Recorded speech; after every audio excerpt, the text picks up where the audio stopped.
দীর্ঘ ৪৫ বছর পর ইমামতির দায়িত্ব থেকে রাজকীয় বিদায় নিলেন ময়মনসিংহের মুক্তাগাছার হাফেজ কারি আব্দুল গনি। ফুলে সজ্জিত ঘোড়ার গাড়ি, ৩ লাখ টাকার সম্মানী আর শত শত মুসল্লির চোখের জলে এক অভূতপূর্ব সংবর্ধনা পেলেন এই প্রবীণ ইমাম। ১৯৮০ সাল থেকে টানা ৪৫ বছর মুক্তাগাছার আটানীবাজার জামে মসজিদের ইমাম ও খতিব হিসেবে দায়িত্ব পালন করেছেন হাফেজ কারি আব্দুল গনি। বার্ধক্যজনিত কারণে সম্প্রতি তিনি অবসরের সিদ্ধান্ত নিলে এলাকাবাসী তার সম্মানে আয়োজন করে এক ব্যতিক্রমী বিদায় অনুষ্ঠান।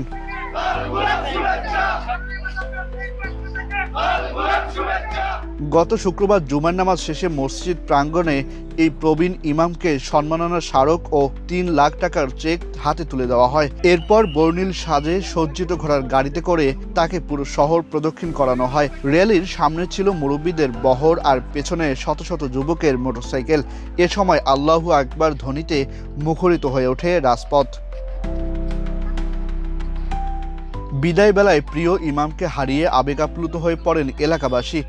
৪ যুগের চেনা মানুষটির বিদায়ে অঝরে কাঁদতে দেখা যায় মুসল্লিদের, কাঁদেন ইমামও।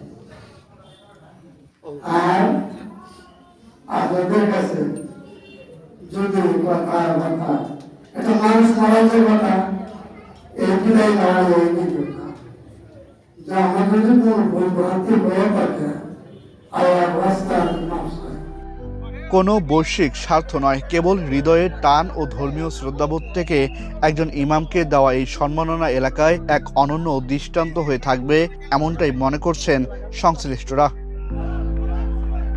আহসান সাকিব, বাংলা নিউজ 24।